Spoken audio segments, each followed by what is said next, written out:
This episode is brought to you by Ardan Labs Education. Sign up today to learn advanced concepts in Go, Docker, Kubernetes, Terraform, and more. Visit ardanlabs.com/education for more information.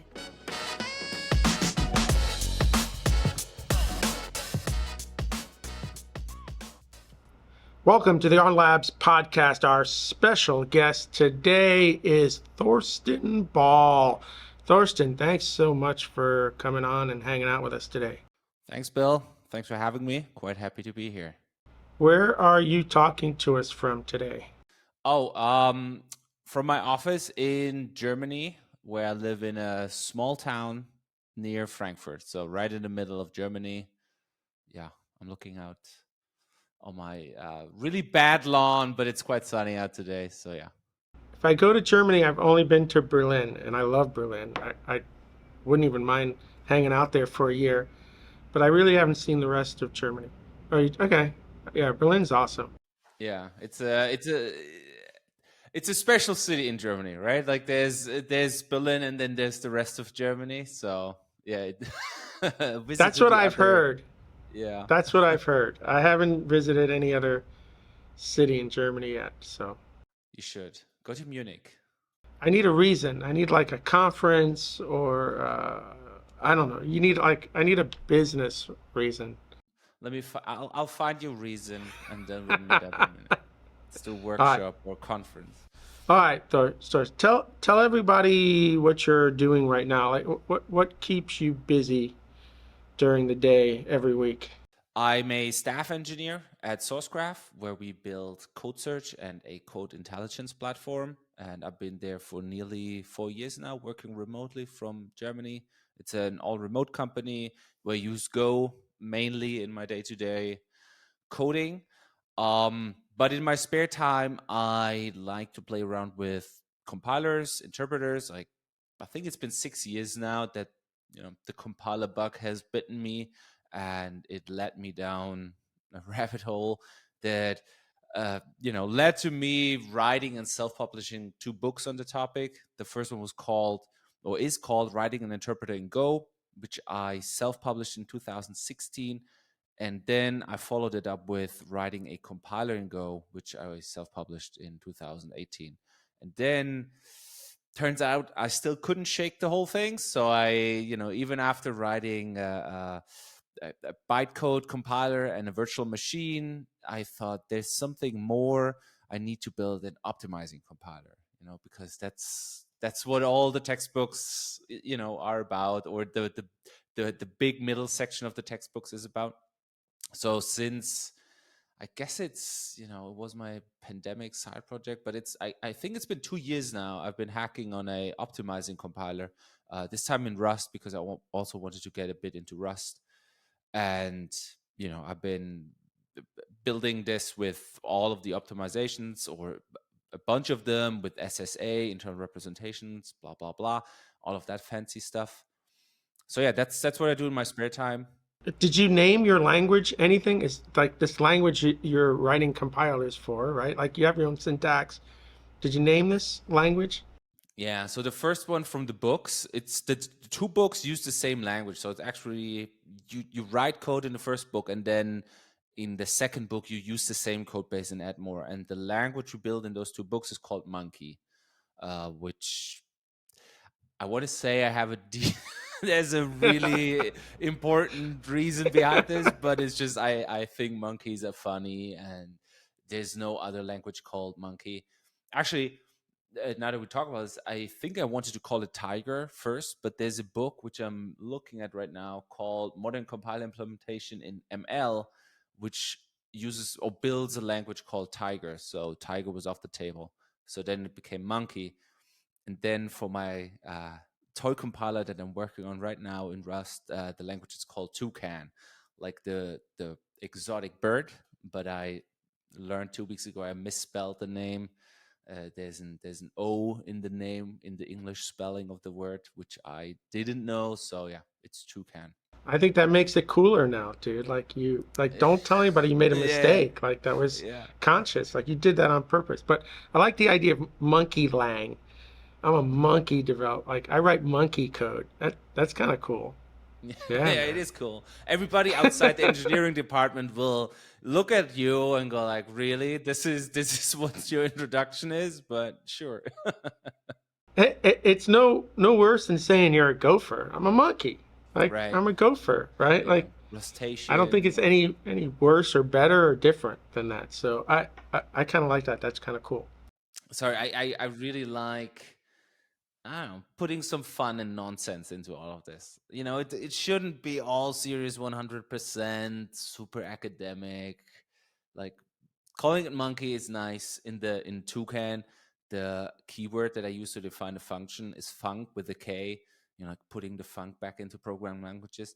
So I like if people put nonsense stuff like this in languages. All right, we're gonna get back to that. But I really want to kind of explore your journey through tech. Sourcegraph is an amazing company with amazing people, and they're doing amazing work. And I love to hear that you're over there helping with that product. So I definitely want to get to that stuff as well. But I want to kind of jump you in the time machine a little bit and get a sense of how you ended up here at Sourcegraph and writing compilers. That sounds pretty cool. I want to hear that story. So, but before we start, um, I like to try to get a general sense of time here. So I know the school system in Germany is different than the US, but you have great school. At that school right before you have to make a choice about higher education. So kind of what year did you graduate from your, say, grade school? Let me let me try to get my dates in order here. So I didn't graduate from any college. So Yeah, pre-college, pre-college, yeah, pre-college. but Like, okay, so I graduated high school, then I did some work and travel. I yeah. was Wait, in I don't Austria. want you to talk about that just yet. I just want to know kind of what year you graduated. That's like when you're Oh, like like 16, 17. Like what year? 2000s, yeah, 2007. This is when I graduated. 2007. Okay, so your high school, that higher grade school, 2000. Okay, that's what I want to know. It just gives us kind of an idea of what technology was like when you were.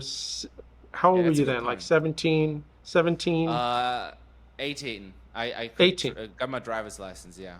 18. Okay, so you're 18 in 2007. That kind of sets a technology stage for us here as we're listening to your story. And then here is my favorite question. I love asking people this question.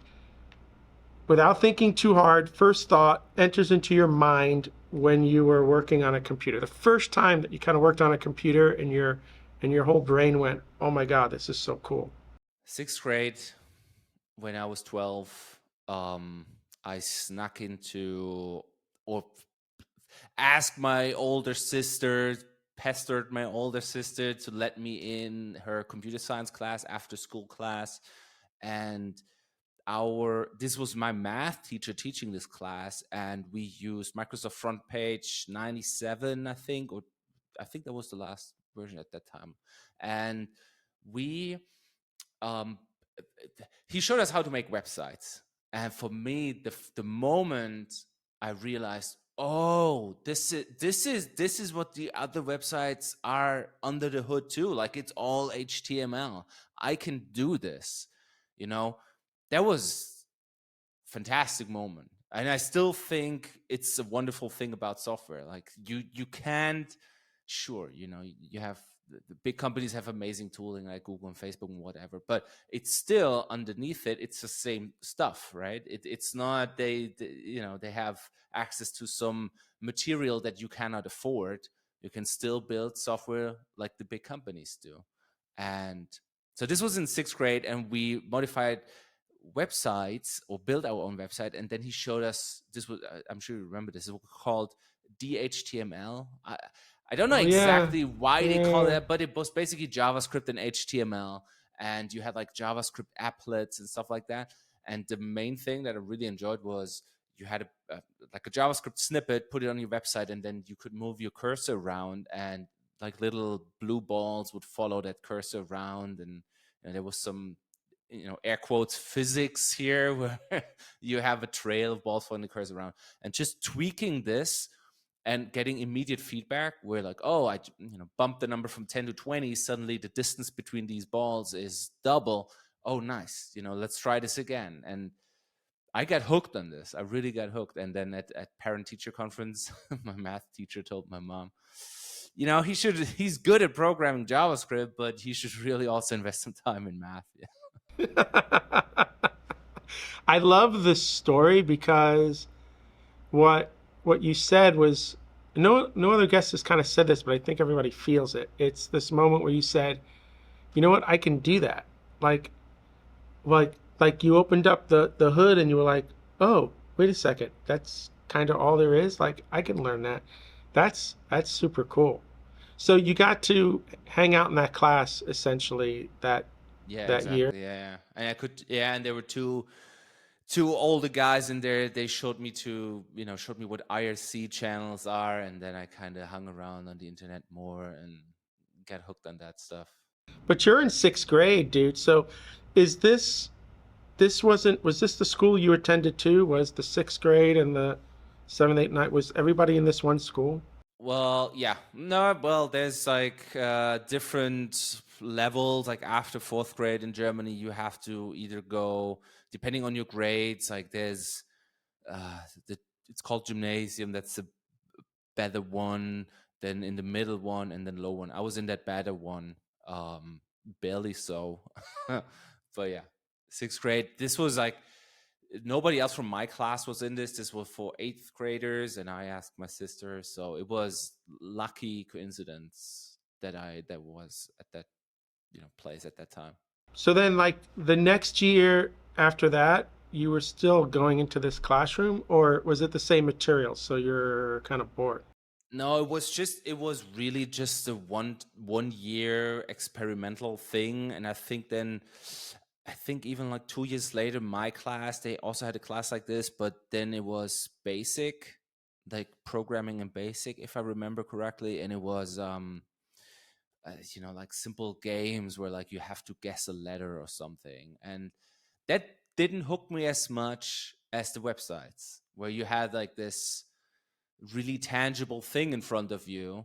And in the years between, I managed to figure out how to do, what hosting is, what an FTP is, where I put my stuff, and, running into all of these problems like, oh, if I upload this and I send my dad the URL, he doesn't see the same fonts that I see because they're not installed on his computer and stuff like this.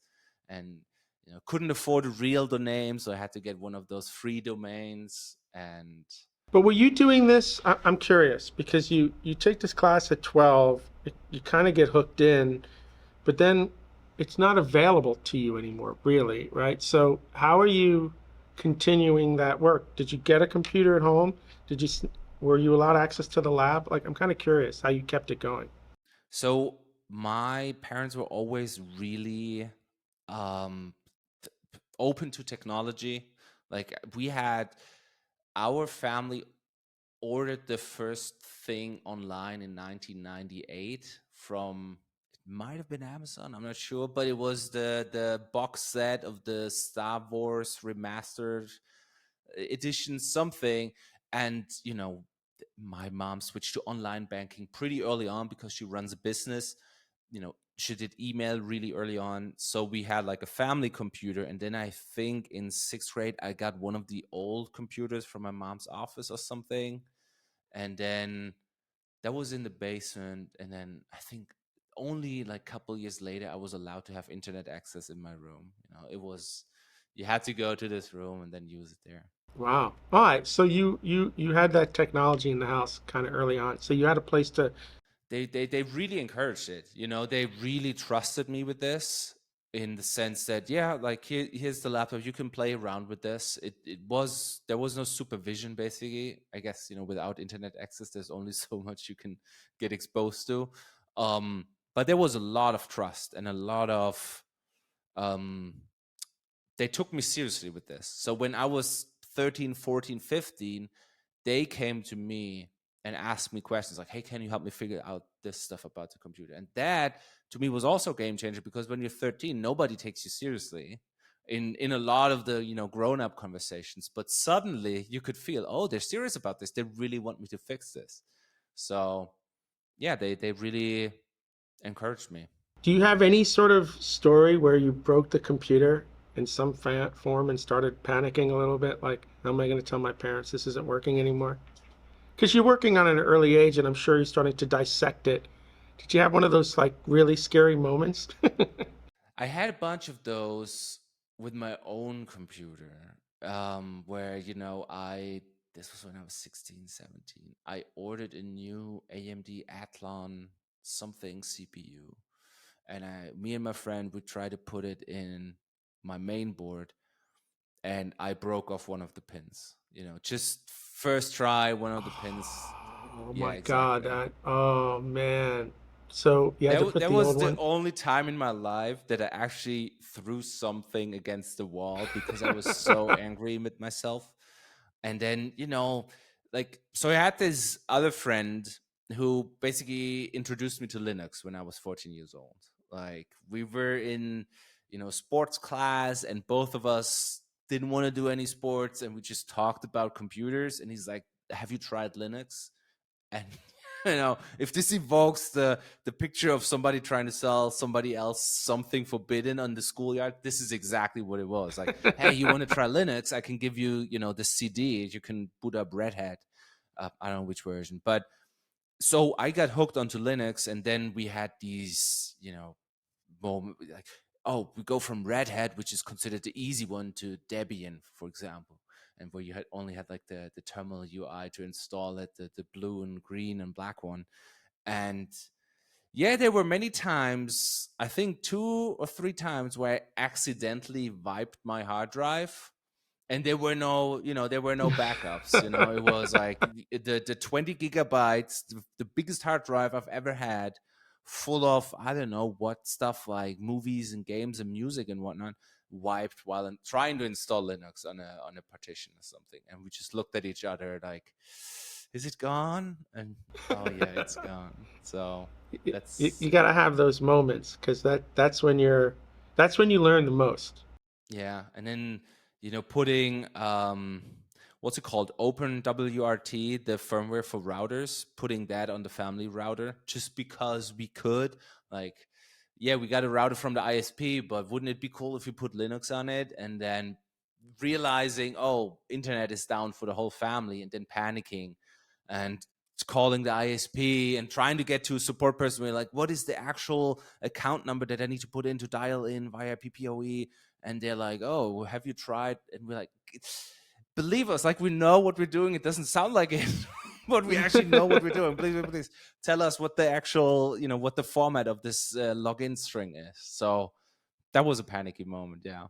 Now, it sounded like other than working with the computers, you were also playing sports. What else were you doing, when you were in the high school there?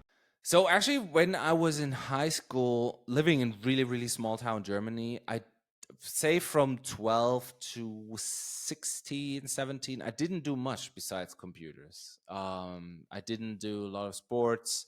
So I was a lot on my computer, a lot on the internet, a lot in, chats, ICQ, IRC, whatnot, which is, coming from small town Germany, it was the world to me.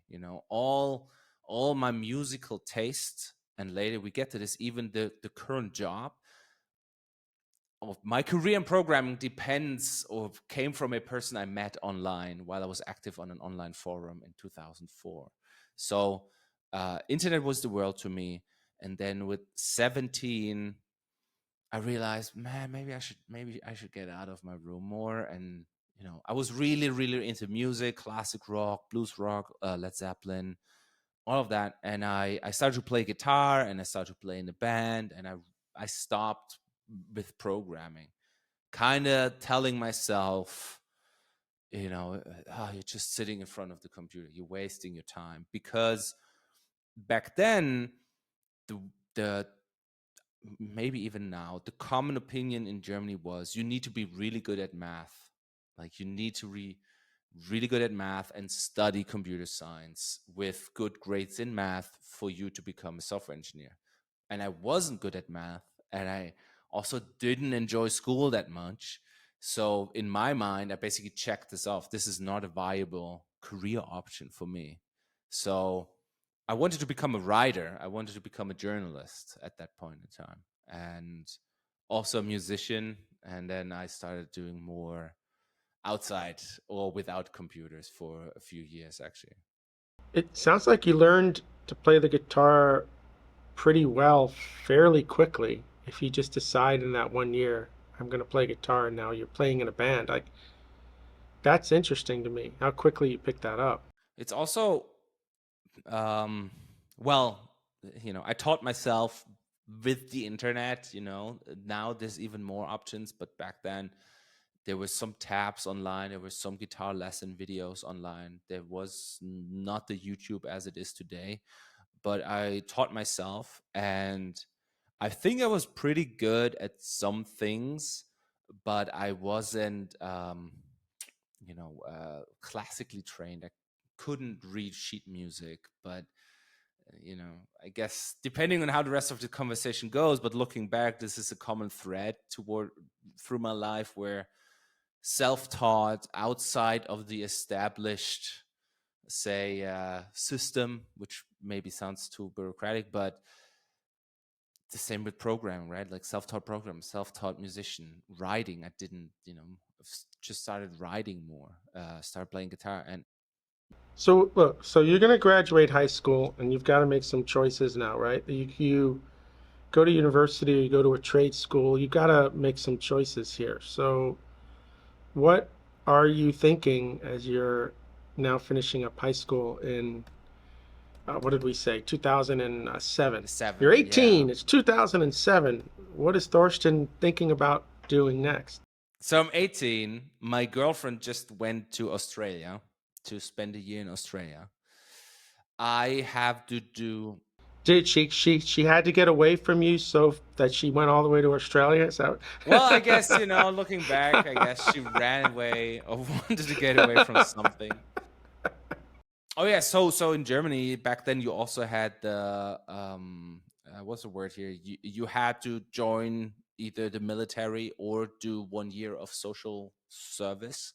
So either go to the military, or you write them a letter saying, you don't want to do this because you can't handle authority, blah blah blah, which is kind of what I did, because I'm a pretty pacifistic person, and I didn't want to join the military. So I did 1 year of driving kids to school with a friend of mine. So we had like a little bus, and we drove kids to special needs school in the morning and in the afternoon. And that was a pretty great time, like driving kids to school in the morning, then getting back home for 4 hours, play guitar, practice guitar, listen to music. In the afternoon, pick them up again, drive them around. And you got paid for that? Well, yeah, not a lot, but we got paid. And the other one in the car with me was one of my best school friends. That was a pretty good time. And you didn't have to work in between? Like, that was your job for a year? Just Yeah, I was still living at my parents. Yeah. And then we drove those kids, and sometimes you also had to drive to hospitals and drive patients from here to there or something if they had an appointment, and help out with some other stuff. But yeah, I think we worked like, I don't know, let's say six hours every day or something like that. Sometimes more, but usually 6 hours. Yeah. Oh, okay. Okay. I'm thinking like you work for 2 hours a day, but yeah, I guess you have to get the bus, get it there, drop them off, so come back. this is driving through the woods here, where the one route takes you 3 hours, pick up all the kids 1.5 hours, then drive back home. Yeah. Oh, okay. Yes. That makes sense. That makes sense. All right. So you enjoyed that year because you had a job, so nobody could really like bust your chops in a sense, but it was like easy and you had free time. Yeah, exactly. And then after that, my girlfriend was still in Australia, and I didn't graduate with fantastic grades. So computer science, I guess, was out of the question. Studying that, and I was also, In your head, it was out of the question.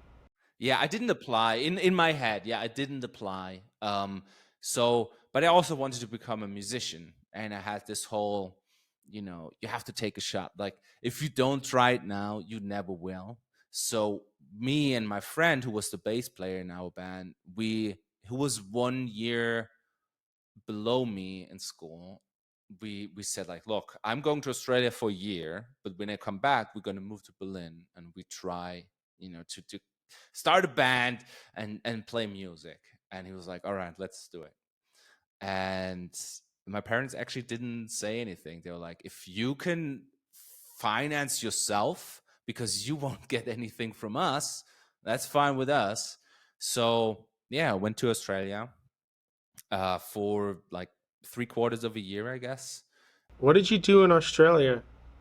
Did you get a job? Did you just lounge around? So this, I still use these experiences. Like, I still think of this often, because what I did in Australia was I arrived in Darwin, and then I was laying carpets for a while. Like, this was like looking at the blackboard in a hostel where it's like, hey, we're looking for somebody for 2 weeks to help us out, blah blah blah. These are the kind of jobs I did, or helping out in a field picking melons. But for like, I think 4 months, I worked in a shipyard.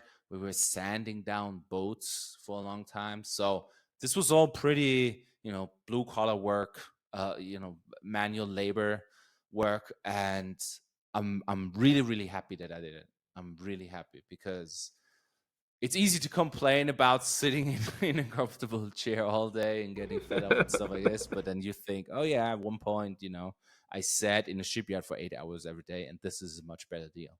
That was Australia. And then I went back, and we moved to Berlin, and we started playing music. Now, you must have been playing music in Australia a little bit. You couldn't have just like Yeah, I not had my picked up guitar. All right, so you were practicing. You must have been in communication with your bass player. That way. Now, what I don't understand is why lose the year in Australia? Were you trying to make it work with your girlfriend there? Because why not just go to exactly. Berlin? Yeah, exactly. Girlfriend. Okay, that's fair. That's fair. Okay.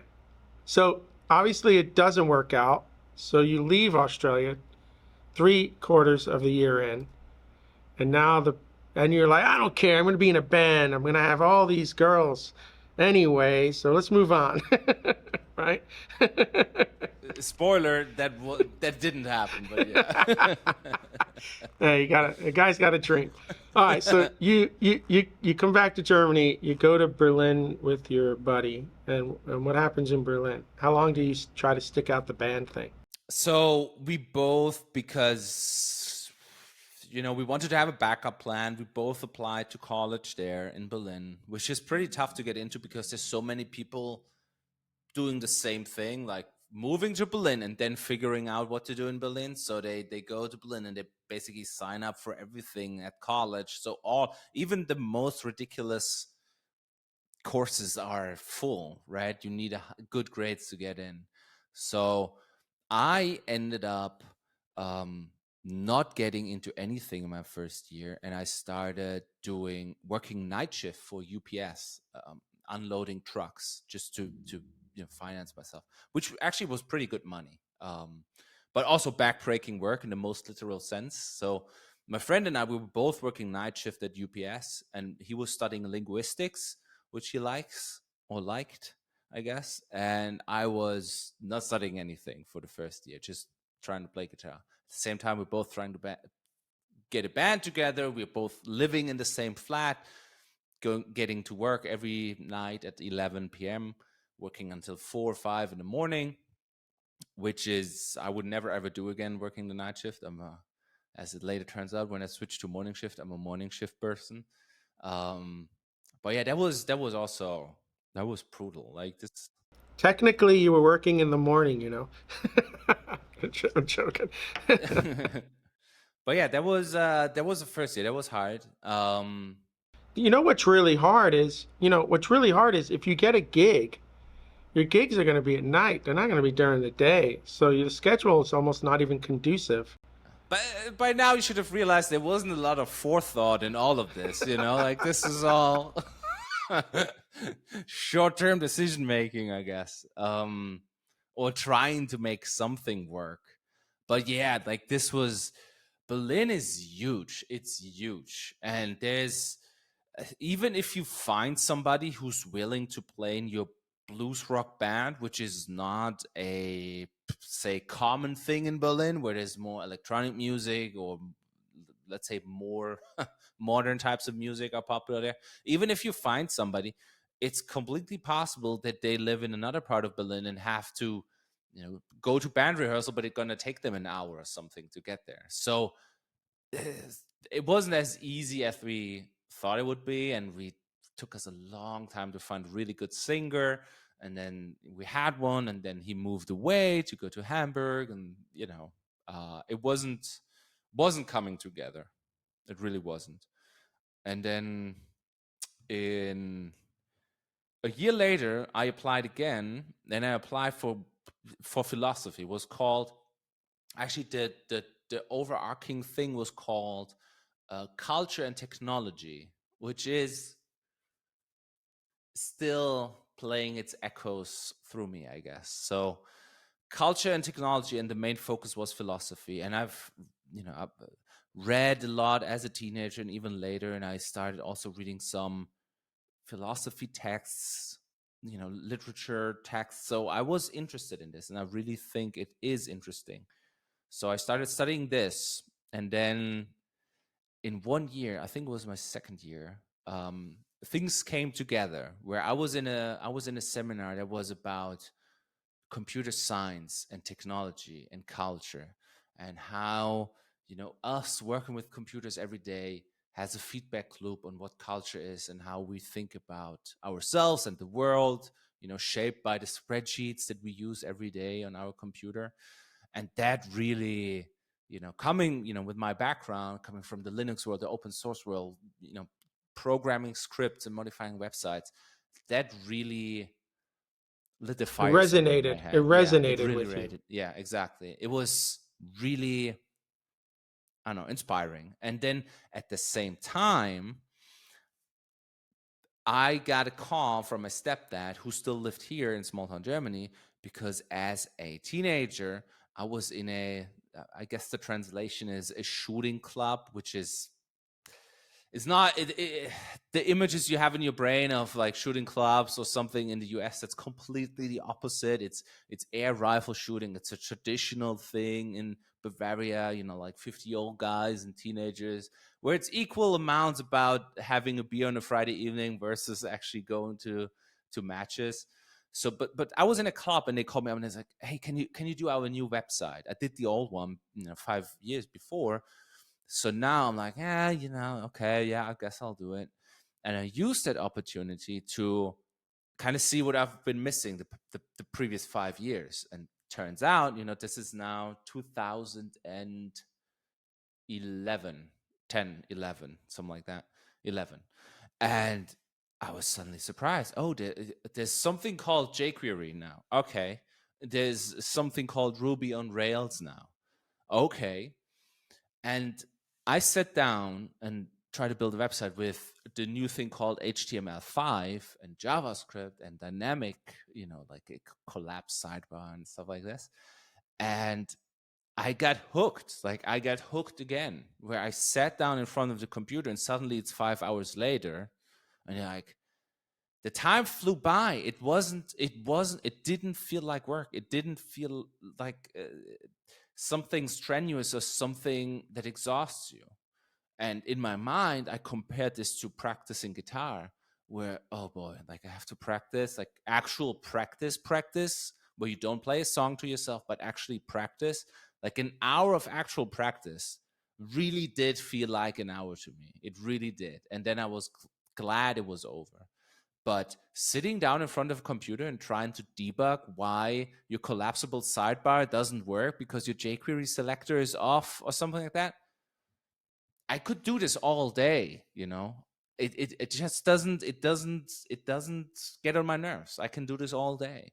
So then in my mind, I was thinking, maybe this is the more lucrative option than trying to make it as a musician and also finishing my philosophy degree.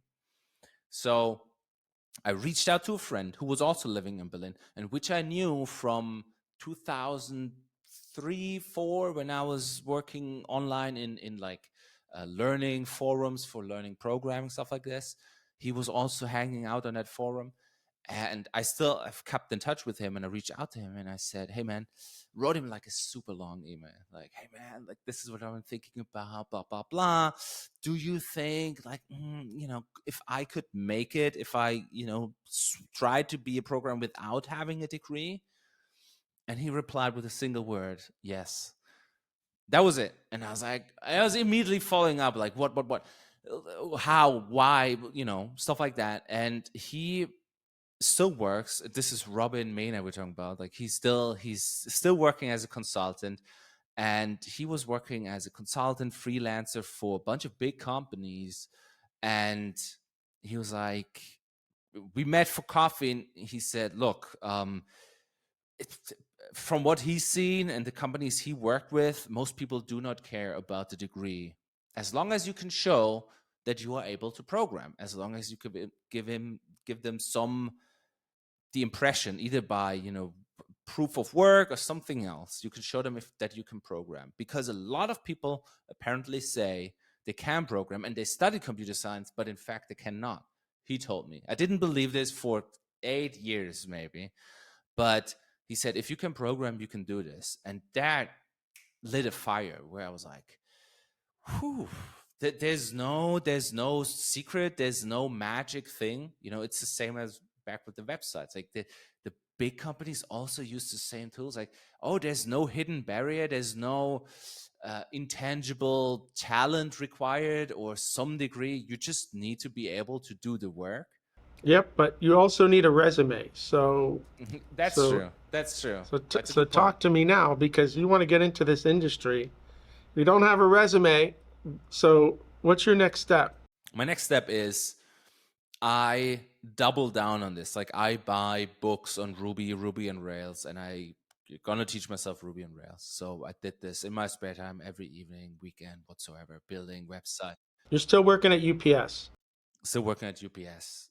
Morning shift, still in college. So UPS college, then doing this in my spare time. And staying in touch with my friend. And then he was like, "Okay, I can offer you an internship." After I showed him what I've been building, like I've been rebuild the website for my band where we could upload our rehearsal recordings and stuff like this, and organize them and tag them. And I was adding all of these features that everybody adds once they build their first CRUD app. So I showed him this, and he was like, "Yeah, okay, you can do an internship." And I did an internship with him, and Was that free, or he paid you a little bit? that he paid you a little bit. He paid me a little bit. Yeah, he paid me. And So when were you fitting in your internship between UPS school and did you sleep? so the internship I did when there was the break at college. Like from you get like a 2 or 3 months. The break in between semesters. Yeah, exactly. Yeah. So I did Okay, like that's 3 fair. months, 3 months internship. So what I did was I worked at UPS from 6 to 9, and then I did the internship from like 10 to 6 or something. So the morning shift is like 3 hours. I would get up at 5, blah blah blah, go to work, do UPS, load up on caffeine, then go to the internship, and then do this, and then the evening, try to spend some more time on reading about Rails and stuff like that. And I did this for 3 months, and he was apparently happy with how I was progressing, where learned Ruby on Rails, learned how to do test-driven development, and I was again, like, it didn't feel like work to me. It was, oh, I just need to learn stuff. I need to read books, which I enjoy, and then I can progress, and I can also use that immediately in my work. There's no you go to I don't know, something, you get a certificate, but you might not be able to use it in the work. Here it was, I learned about test-driven development. I get better at writing tests. I can use this the next day. There was a great feedback loop. And then he took me to clients. We went to Audi, And I was scared. I was like, oh boy, you know, they will find out. They will find out that, you know, I'm a dropout, and it didn't study this. And then when we arrived there, and I looked at the code, I realized, oh boy, like, okay, I can work with this. Like, we need to fix the test suite first. We need to do this. We need to do that. And I was surprised, you know, how far I was, or maybe how not far they were global stadium tests, flaky tests, non-deterministic tests and stuff like this, and, you know, front-end stuff, and multiple people working on the code base and leaving the code in a mess. So that was That was a surprisingly confidence motivating. booster. Yeah, That gave you exactly. confidence. Yeah, So exactly.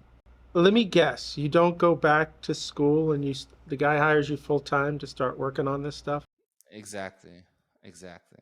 So I got hooked again. I was like, I need to do this. And there were lots of startups in Berlin, and I thought, I said to him, man, I'm not going back to school. And he's like, what's your plan?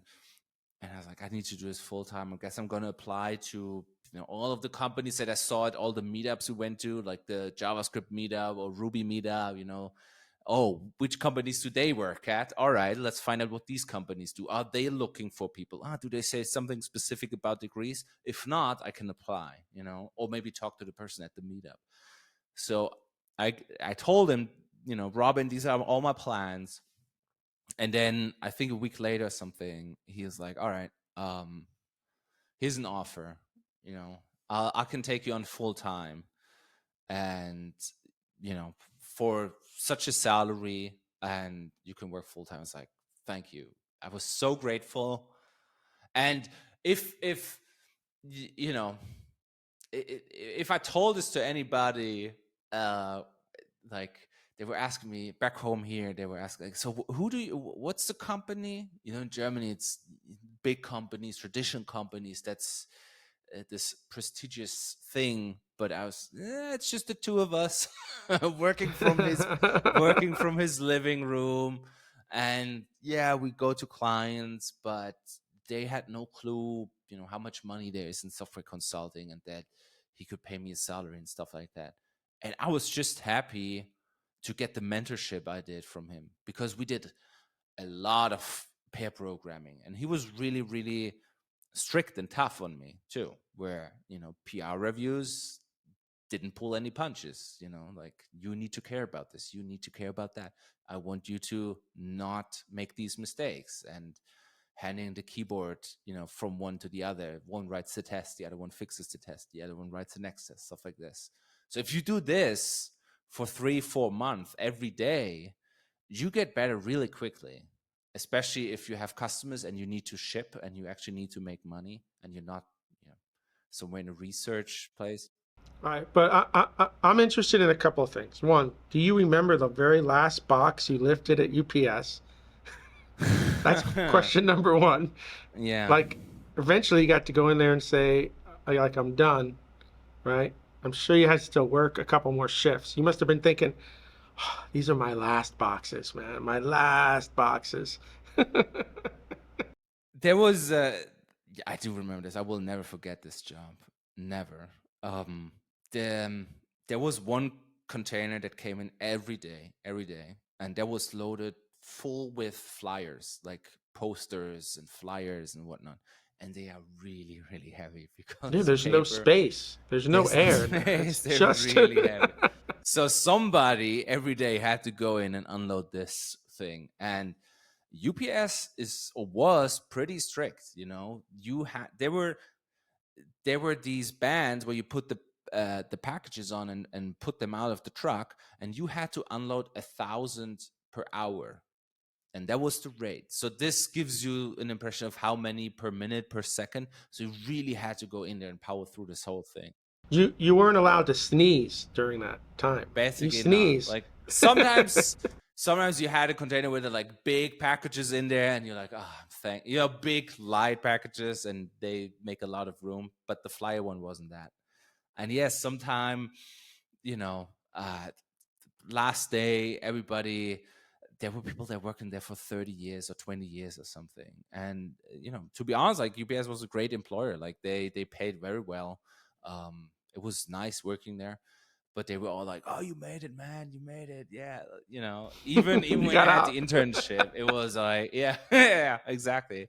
Even with the internship, um, it was, "Oh, you get paid for the internship? That's nuts, man!" And you felt, oh yeah, Now, here's my next question.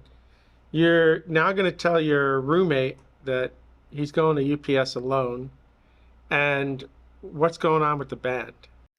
That's okay. You're going deep. All right, so I think it at that point the realization that the band is probably not going to make it has grown roots in our, like, we both realized this. And I in Berlin met my now current wife. So we were together and I was spending more time with her than in our flat, and he had a girlfriend in Munich, so he was traveling to Munich, so we were seeing each other less. And then I was really dreading that conversation where it's like, hey, I'm trying to work here and blah blah blah. But he was like, yeah, that's fine. I'm also gonna stop working here because he basically wanted to pick up a real college course and not just study linguistics or something like an MBA. I guess it would be the equivalent. I'll do this, and I'm also going to be in Munich. So it wasn't a hard. Actually, that's brilliant. You were both kind of already moving on at that point. And so, if anything, this was a relief for both of you because it made it easier for you to kind of go your separate ways. Exactly. Yeah.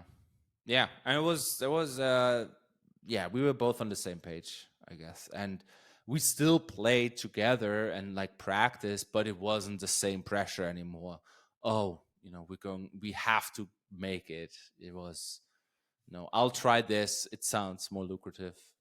So, how much longer did you live with him in that flat from the time that you now start this job? Are you still like another year together? Yeah, like basically until I moved away from Berlin, which would be 1.5, 2 years later. So, you're with this consultancy, you're with this person for like 2 years then. You do this for 2 years. Right. So, I mean, that brings you to like about 2014, maybe 13, end of 13, 13, 2000. end of 13, 14. And you decide what? Like, okay, I've done everything I'm going to do here. My now wife, I met in Australia, actually. So I met her Whoa, whoa, whoa, by whoa, whoa, accident. whoa, Yeah, so whoa, this whoa, was whoa. like a funny accident. I met her in Australia as one night in a hostel, and I actually talked to a friend, and she was asking me in German, like, "Can you open this bottle for me?" or something like that. And I recognized the accent, and I was like, "Where are you from?"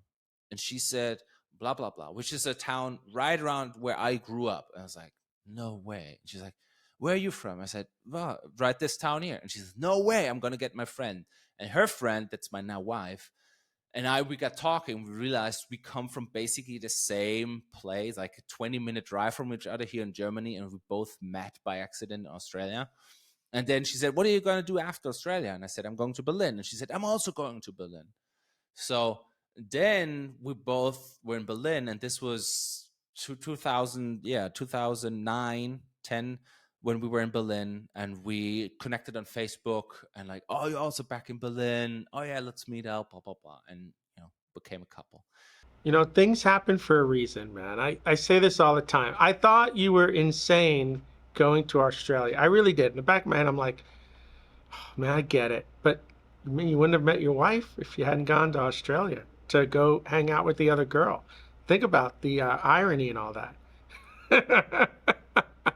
And I really look like, it sounds ridiculous to do this, go to Australia for a year and not do something that would advance one's career. But I still think I'm so happy about these memories and like having done these experiences and having lived in a tent, for 3 months.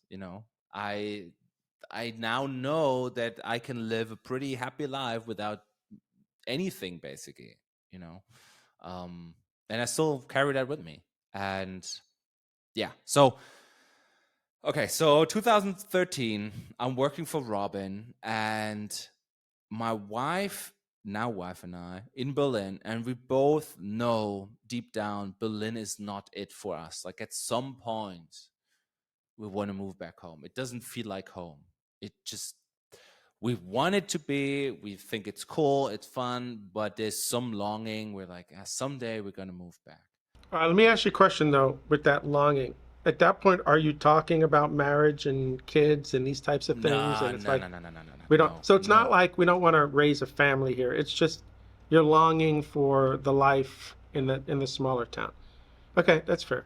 But I thought, I could never move back because there are no good tech jobs there. Because at that point, I also had this high bar where I wanted to work on fantastic software teams, startups that, but not all of the cliches I heard about, the tie-wearing Java developer in big corporation in a cubicle somewhere. I wanted to do what the people at GitHub did, where I read all of these stories. Oh, GitHub, they work all remote. And in my head, that was the ultimate thing to achieve, where it's like, there's people here in Berlin that work for GitHub, one of the coolest companies I've ever heard about in San Francisco. That's crazy. So, but I realized, when I move back home, I wouldn't have access to any of those jobs. Most of them are in Berlin. There's no startups around here. So, but then this is April 2013. Robin and I, we get a new client, and it's a startup working with Ruby on Rails. And that startup, as it turns out, is being run from right around here, where I grew up, in a really, really small town, founded by college students. So we start working from them, and I guess they were, no, let's not put words in their mouth, but I think I did well in like working for them as a consultant. And in my head, started this idea, if we move back, maybe I could work for them. Then You would need Robin's permission because they're a client. But exactly, okay. you go there. Okay, so yeah, he's like, but then I had, I think, one of the most difficult conversations in my life, where I, because Robin did everything for me. He gave me this job and this opportunity. But I wanted to tell him, look, I really want to move back home. Could I work for them? I really also wanted to work in a bigger team in an office and see what that's like, because the consultant role, it has its own things, but It's lonely. I mean, yeah, it's so, and when you're in a team, you have skin in the game, where you're like, this is our baby. If this goes down, we go down in a way, right? So an ownership. You have some feeling of exactly, ownership, yeah. where you're not So allowed to have that ownership feeling when you're a consultant. In fact, if you do, it's a problem. You're trained not to feel ownership. ownership is big for me, like to the extreme. I really, we can go into this, but it's important to me, and I think I started to realize this, and I wanted this. So I had this really, really difficult conversation with Robin. And I said, like, man, blah, blah, blah, I really want to move there. And he understood. He was really calm about this. And he said, if you want to do this, let's talk to Michael, the CEO of the startup. And he was helping me get that job, basically. Like, he was not pitching, but like saying, hey, Michael, would you take him on? He was champion. Yeah, it was we do this at Ardan all the time. Like we'll champion you if this is really what you want. The world's too small. It's not worth getting into those sort of problems. So yeah. that's really cool. Yeah, and he did, and Michael was like, absolutely. He's basically seen my work for half a year, like my commits. He knew what I could do, and he was also on the other end, like, hey, it's really hard to hire Ruby on Rails developers here in nowhere. So yes, sure, if you want to come from Berlin. So I'm curious. Did you know the rates that he was billing you out at prior to this? Because Yes. now you got to get a salary, right? So you're going to either come in cheaper or you're going to come in the same. So that's why I'm asking, did you know the rate? Did you know the margin that he was making? I guess, yeah. I cannot recount it now, but I don't need to know what the number is, but you kind of knew what the margin was. yeah. But the funny thing is, I didn't use that to my advantage. the Because in that first negotiation call about the salary, he gave me an offer, and I immediately said yes because it was more than I was earning.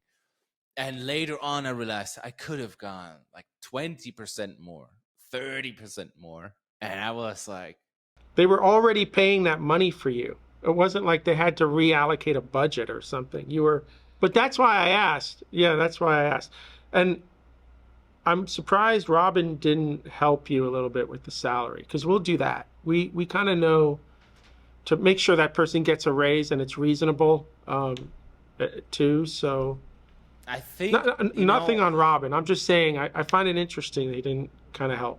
I think he did. I think he did. Like, Robin is in the raise your rates camp, like he understands this.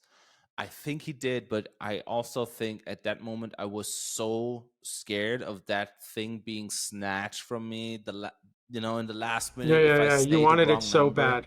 Yeah, Exactly. So if you'd I lose say it. number too high, will he hang up and say nope? Of course. Like, now I know that's probably not going to happen. Like, It's a they will say, negotiation. yeah, exactly. You're nuts, but let's meet at this number here. But we will not rescind our offer because you said a number that's too high. But back then, I didn't knew better, and I was basically the first number he said. I was like, yes, absolutely. Yeah, and you had a number in your head probably, like, if they give me this, then I'm fine. And they gave you a number. Yeah, exactly. And that's fair. I mean, it's fair, but it's an interesting thing to kind of look back on now, right?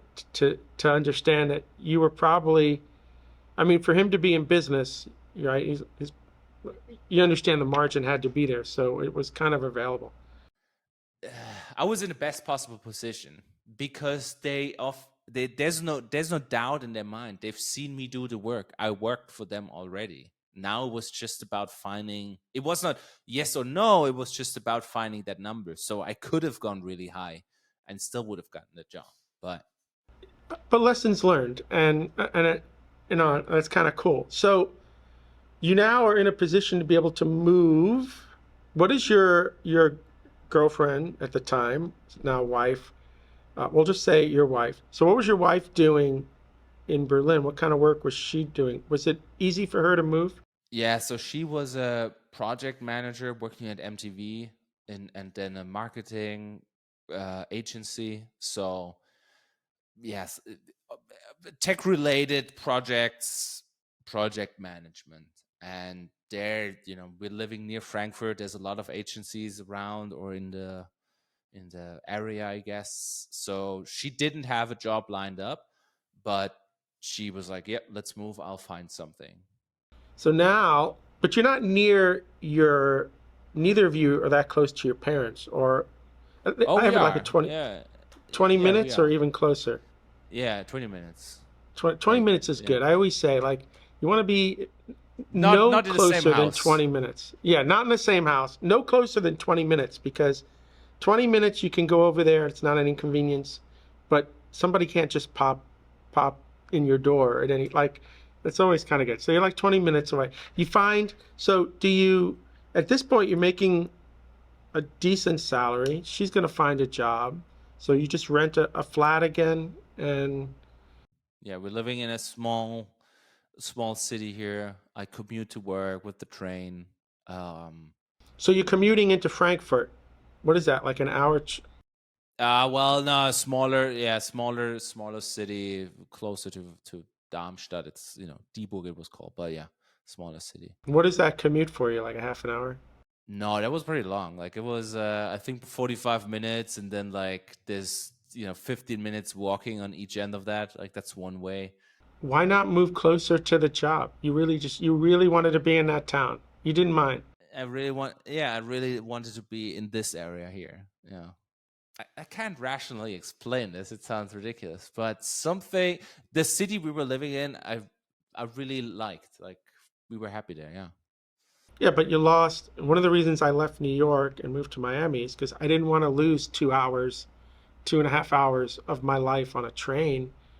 And at the time, there was no internet. At the time, you couldn't work on the train when I was doing it in the early 90s. So I was reading a lot. Like I was all of my technical reading, like reading, I don't know, Martin Fowler, stuff like this, like test-driven development, refactoring, whatnot. Like all of these books I read on the train every day because that I was alert, right? It wasn't in bed where you fall asleep if you read a technical text, but I read this on the way to work and on the way back from work.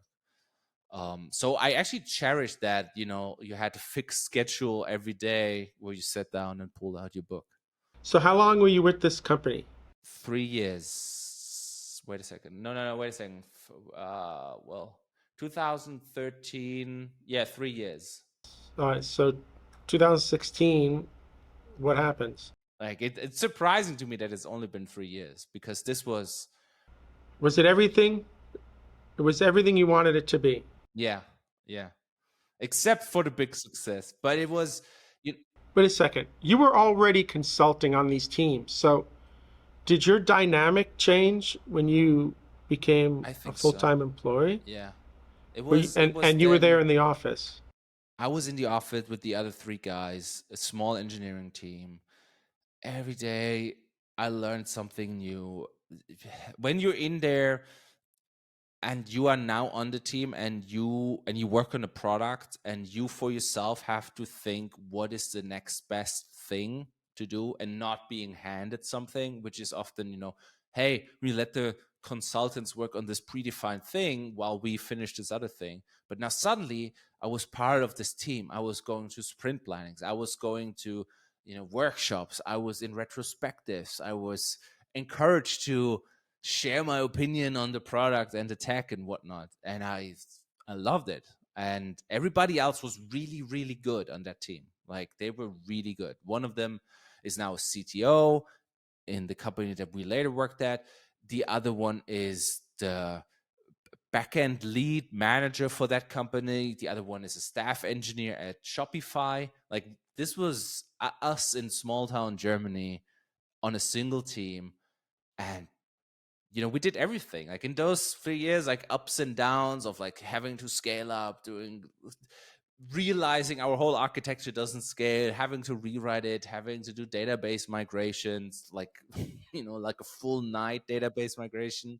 Yeah, it's magical when you get on one of these. It happens maybe, if you're lucky, it happens once. If you're super lucky, it happens twice, but it's rare.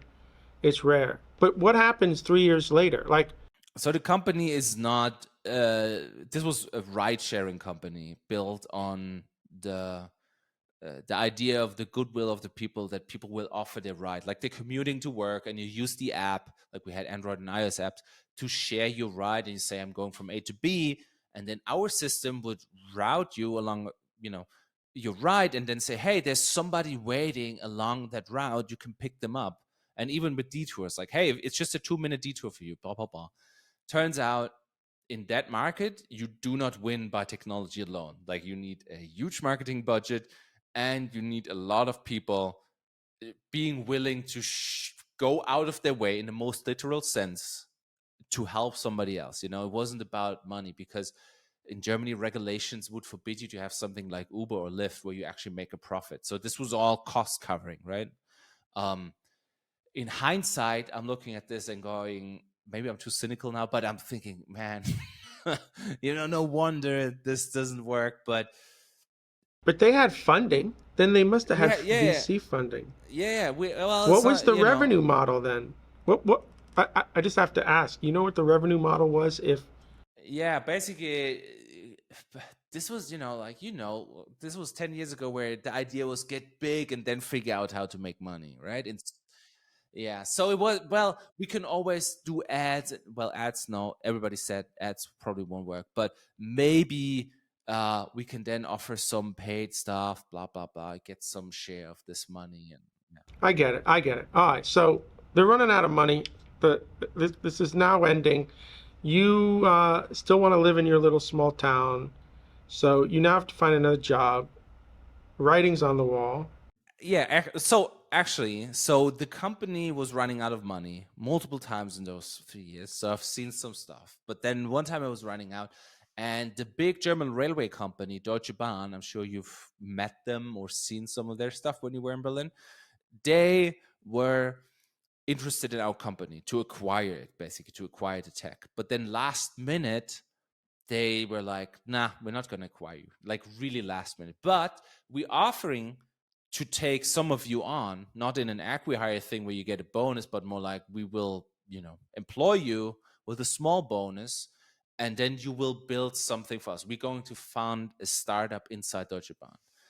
And to me, coming from this startup world, the cool companies, this was, the devil, basically, the big company. Like, oh, if we go there, they're gonna make us have, ThinkPads with Windows on it, and I need to fill out a form to get Vim installed on my computer. I don't want that. So I actually, in my first conversation with my new boss, when talking, same conversation that we talked about salary, and now I knew my numbers better. Same conversation we talked about salary. I was like, I want a MacBook and I want to be able to install any software I want. And he's like, all right, done. So then we funded this new startup inside this big corporation.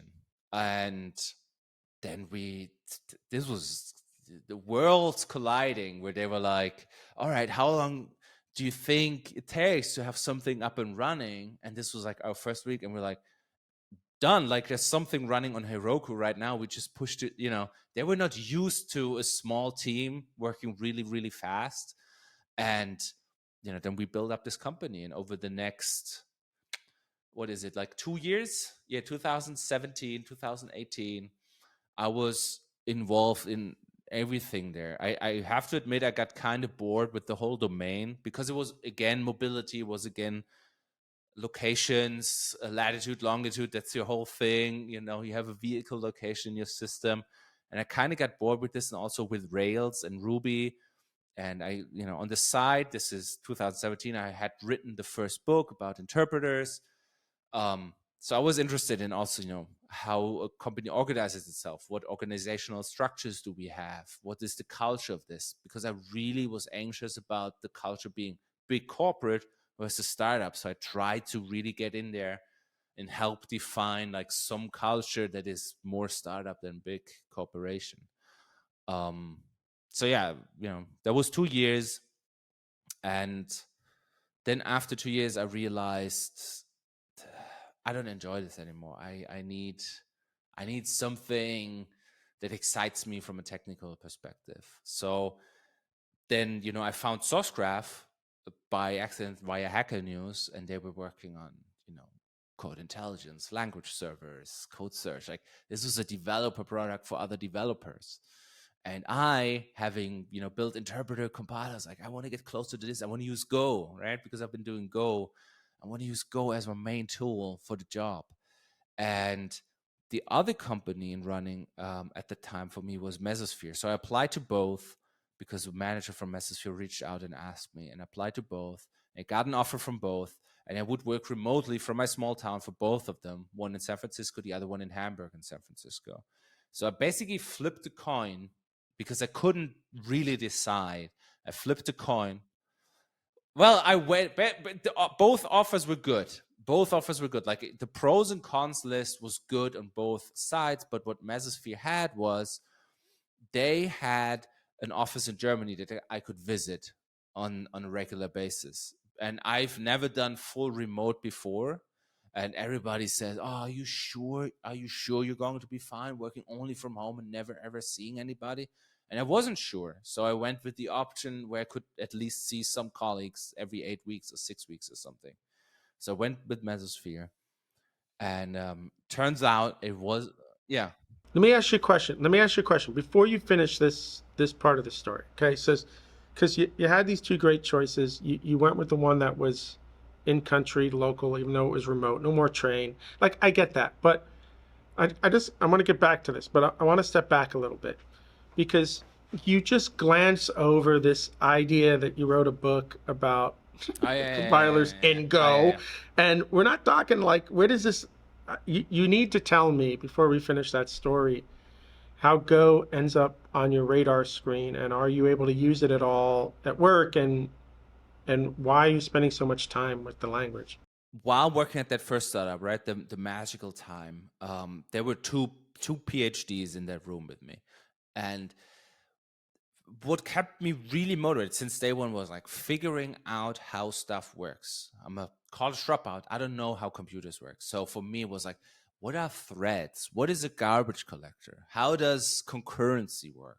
So I asked them questions and they nerd sniped me into more stuff, where they were like, have you looked at this at all? Do you know what this is? You should look at this. And so I got really now I had a job doing Ruby on Rails in a startup. Nice. But I still wanted more. So I started learning C on the side because I need to know C because that's the hardcore stuff, memory management, blah, blah, blah, blah, blah.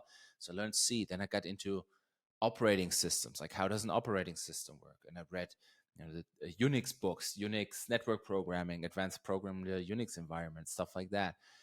Even gave talks at Ruby conferences about how the Unicorn web server uses Unix and to have its performance. It was all magical stuff and fascinating stuff to me. And then from C, I went to Go because a friend of mine who I knew from Berlin, Felix Geisendorfer, I'm sure you also know him, he was starting to use Go in 2012, and I also started looking into Go, but I realized I don't know what pointers are, and I feel like I'm missing some bits. So I went back to C first, learned C, then went back to Go, and then I asked our team lead a lot of times, many times. I was like, because we migrated away from Heroku to our own machines, I was like, let me write a deployment tool. This is so nice in Go because you can have channels and concurrency, and I can run these commands on all of these machines and stream them via WebSocket to the client, and we can see all of this output. And he's like, all right, like I want you to write me some architectural documents so you don't spin your wheels for 8 weeks with nothing to show for it. If you can show me you can pull this off, I'll let you do it. So I wrote a deployment tool. This was at that startup. So I was already dipping my toes into Go. So then I got really interested in interpreters and languages. I started looking into Lisp and what is Lisp. I started reading a structured interpretation of computer programs, and then I got hooked on interpreters. And I tried to find out how they work, and I realized it's either 5-page tutorials and blogs, or it's 600-page textbooks. But I needed something in between. So then over a year, I remember having a conversation with my team lead outside while I was still smoking, but having a cigarette. I told him, looking in the distance, I said, I'm going to write a book about this. And he's like, go ahead, man, do it. And I was like, all right, I'll do it. And then I never mentioned it again. So then for a year on the train to work, I've tried to figure out how interpreters work. And then my goal was write all of this down, not skipping any details, go from 0 line to all the lines it takes to have a up and running interpreter for a small language that is not a super toy. It has curly braces and all of that. Write all of this down and then self-publish it. And I did this over, in the course of 2016, I guess. Spent my spare time in the morning before going to the train. Like I said as a morning shift person, I like getting up at 6 a.m., did some programming and writing here, went to the train, did some programming and writing on the train, worked on the train back, program writing the book. And then I self-published, where suddenly all of my web design skills or web development skills came into play, and I made the website and some marketing and wrote blog posts. And yeah, that was 2018. 16. So okay. So you got introduced to Go as a way of learning the lower level computing, and you got hooked, and you started using it. You were able to do a deployment tool. You started learning how to write compile. Okay, very, very cool. So it's not part of your day job, right? But everything you're kind of doing on the side is Go. So you're spending an equal amount of hours learning the language, and you're publishing stuff, which is awesome. But now you need this new job. So you choose to stay basically with a company in Germany. So how long are you with them? Not long. I realized after a month that this wasn't for me. I didn't enjoy it. I don't think the team that I joined should have existed. It felt more like, oh, somebody wanted more headcount, so they added one more person to the team. Right before I joined, the staff engineer had just left, went to another company. The manager had just left. It all felt a bit chaotic. And I have this thing where I walk into a room, and if somebody, when I don't feel like somebody's doing the job, I feel like, damn it, then I have to do it. I can't help myself. I'm not happy doing it, but then I started organizing, the team meetings and the sprint plannings and the retrospectives and all of this. But it was really, really stressful and exhausting, because what I wanted to do was, code and write Go and do all of this, which I did some of, but not a lot, because there was a lot of Python legacy code and all of that. So I was sitting in Hamburg in a hotel room talking to my wife on the phone, and she said what I basically wanted somebody to say to me, where she was like, you should quit. Like, this is not it. Like, you don't have to pull through. So this was in month 3, probation period, still in Germany. And I sent an email to Quinn Slack, CEO of Sourcegraph. I sent an email to Quinn Slack, and I was like, hey, Quinn, does the offer still stand? And he replied within hours, like, yes, our offers don't expire.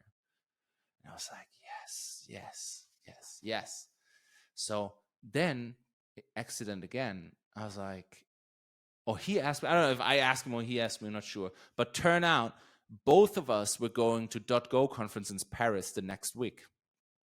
And we said, let's meet at that conference. So then the week later, I met him, and I told him, hey man, like it's not working out. And he's like, man, I like your books. You should come work for us. We would love to have you.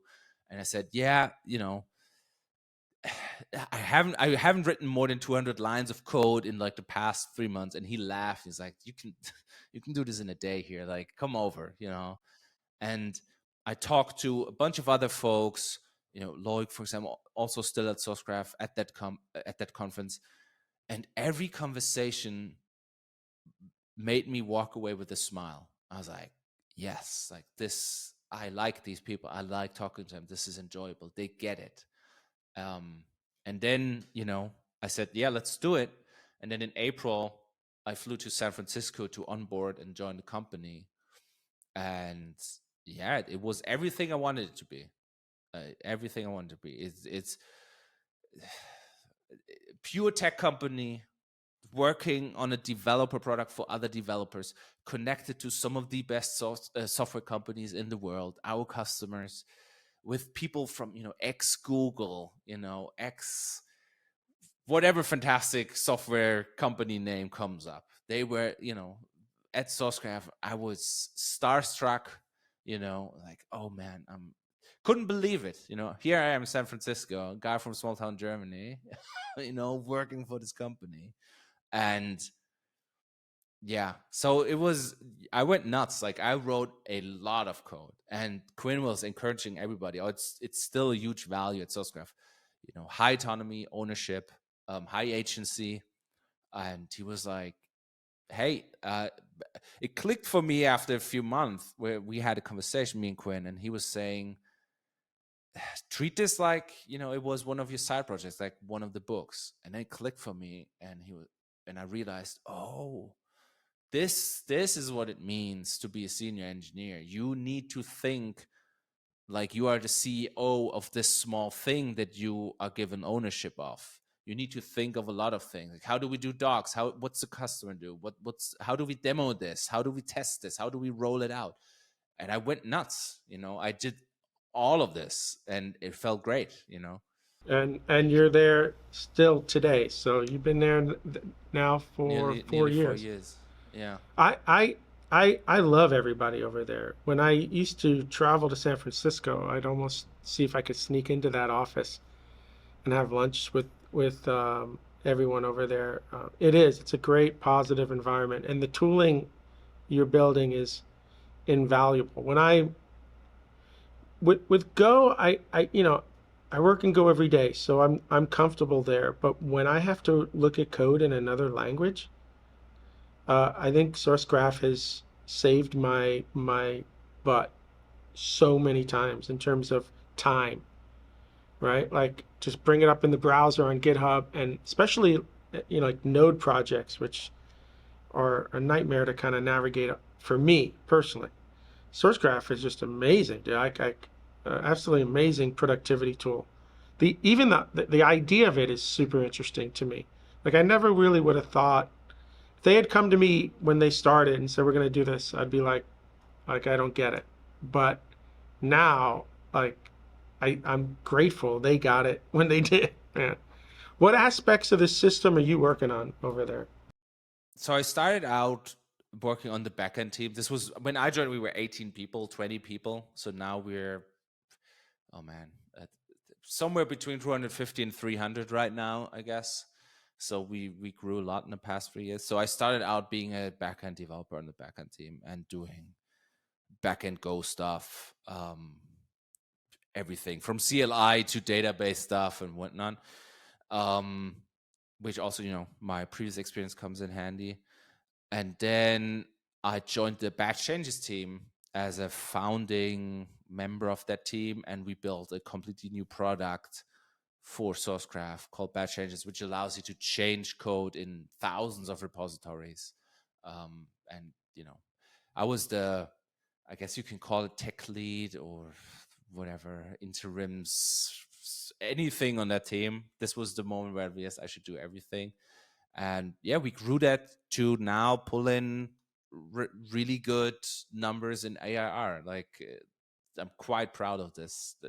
What the team did, what they're still doing, and the product, and one of the best things I did in my career. And then last year, I joined the Code Intel team to get closer to like all of that good stuff, the compiler stuff. But then our company grew so big and we had to do a tiger team, and I got promoted to staff engineer.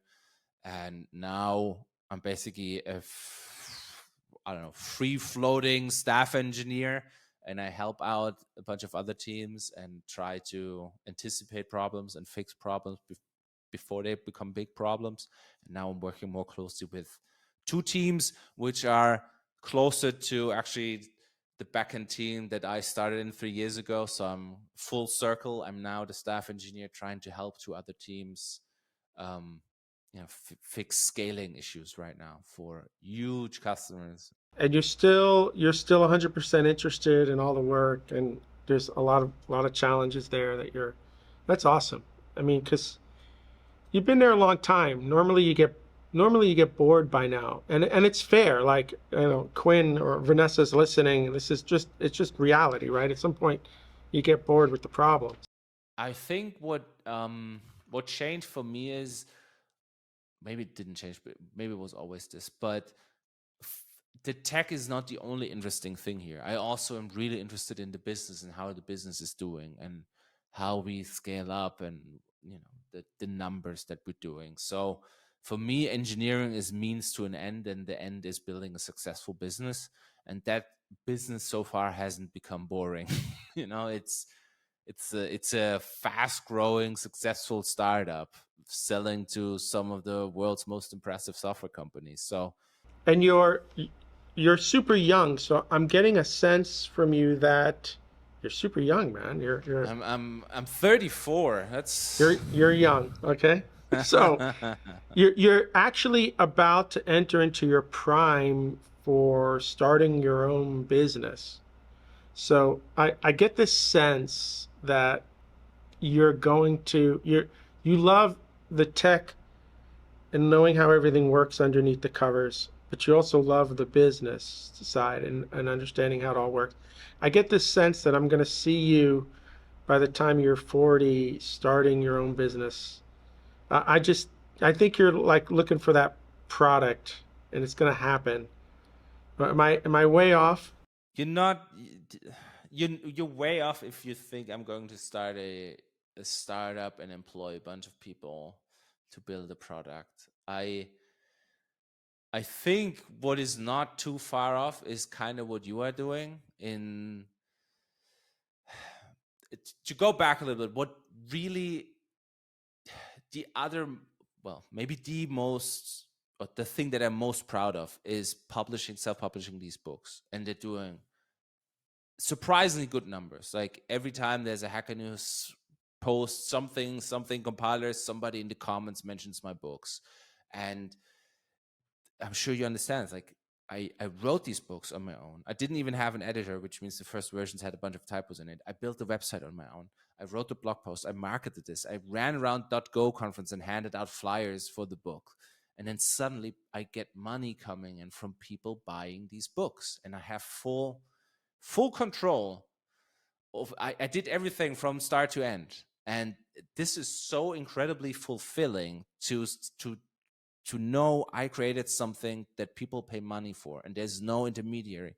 It's, yeah, you build something and they ask you, where can I buy this? And then they buy it. So this, in combination with that, I really like to find a thing that I do not understand, and then I bump my head against it for as long as it takes to figure out how to build it.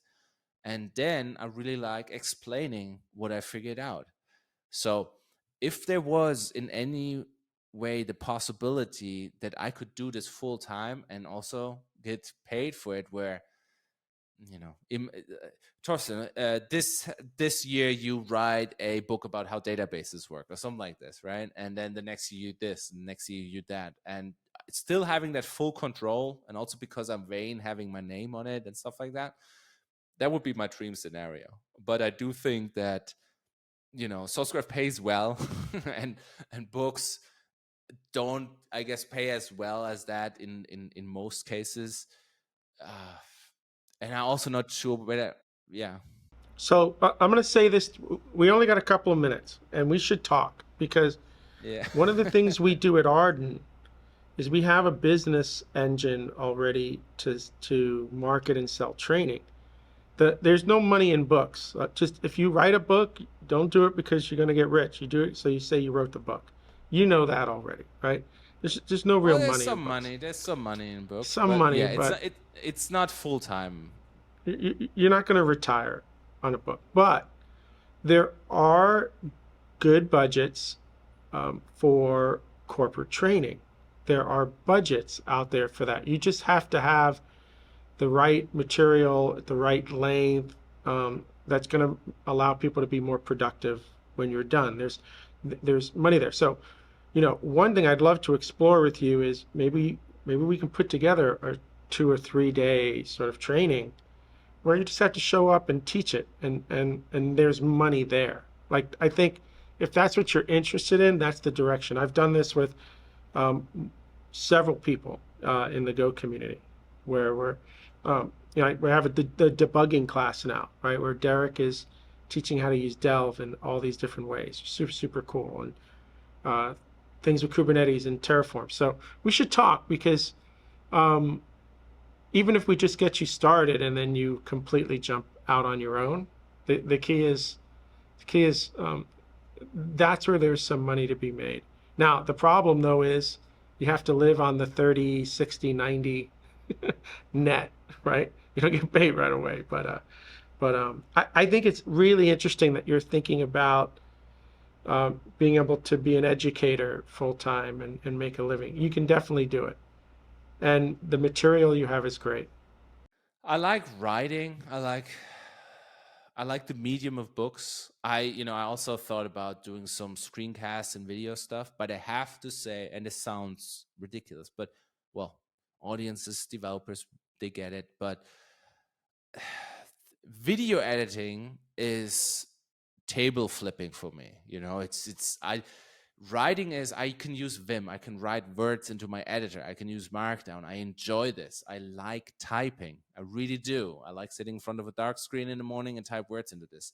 Video editing, I do not like, because I'm not good at it. It takes a long time. It's slow. There's no real feedback loop, and it's tedious and time consuming. Exactly. I get it. But so that's my superficial reason for why I'm, screencasts and video courses.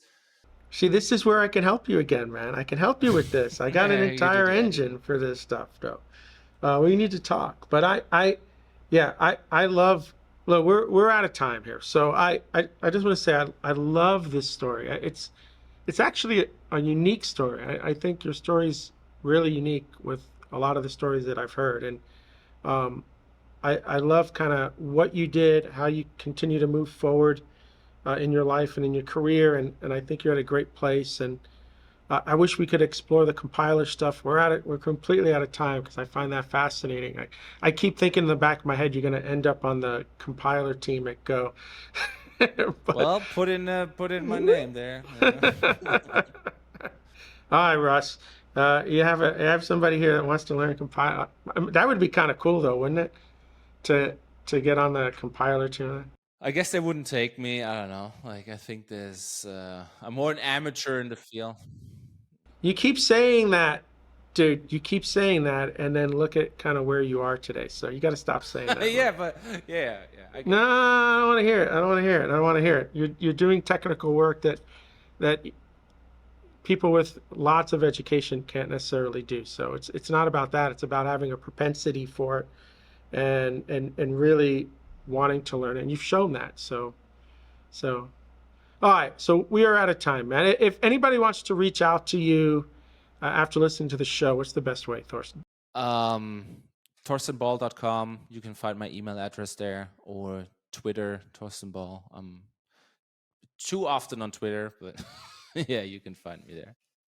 All right, this is awesome. So this is the Ardan Labs podcast with Bill Kennedy and Thorsten Ball saying goodbye and hope to see everybody again real soon.